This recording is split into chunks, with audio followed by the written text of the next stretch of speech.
संतरे बेचने वाली बूढ़ी अम्मा की कहानी, जिसके पास एक नौजवान लड़का हमेशा आता, हमेशा संतरे खरीदता और खरीदे हुए संतरों में से किसी एक को, उसकी एक फाक को चखते हुए कहता, अम्मा देखो ना, ये तो कम मीठा है।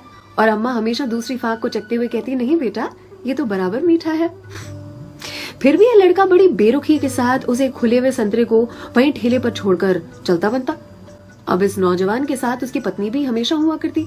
एक दिन पत्नी ने पूछा, ये जो तुम हर बार अम्मा के ठेले पर पहुंचकर नौटंकी शुरू कर देते हो, ये संतरा तो कम मीठा है, ये संतरा तो कम मीठा है। संतरे तो मैंने भी चखे हैं, बराबर होते हैं, लेकिन फिर इस नौटंकी के पीछे राज क्या है, चाहते क्या हो तुम? इस पर लड़के ने अपनी पत्नी को एक मीठी सी मुस्कान दी और कहा, मुझे भी पता है कि सारे के सारे संतरे बहुत ही मीठे होते हैं, लेकिन तुमने कभी अम्मा को देखा है? अम्मा इतनी गरीब है कि जो बेचती हैं उन्होंने कभी चखा भी नहीं होगा, इसीलिए तो एक खुला हुआ संतरा उनके ठेले पर छोड़कर आ जाता हूँ, मेरी ओर से उनके लिए।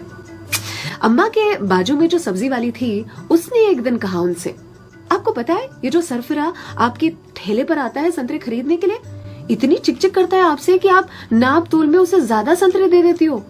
इस पर अम्मा ने कहा कि वो कभी मुझसे संतरे की मिठास पर चिकचिक करता ही नहीं है, वो ये चिकचिक करता है मुझे संतरा खिलाने के लिए, एक छोड़कर जाता है। क्या मुझे पता नहीं है? उसकी चिकचिक में भी उसकी प्यार की मिठास नजर आती है।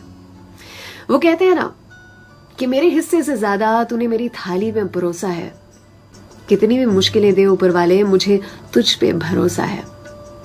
छीन कर खाने वाले का कभी पेट नहीं भरता और बांट कर खाने वाला कभी भूखा नहीं मरता। अगर कोई ऐसा दिखे उसकी मदद जरूर से करे, इसी को तो कहते हैं जियो दिल से। सलाम, दुआ, वणकम, प्रणाम, सत श्री अकाल, केम छो, सारू छे? अहमदाबाद आखुई मारू छे।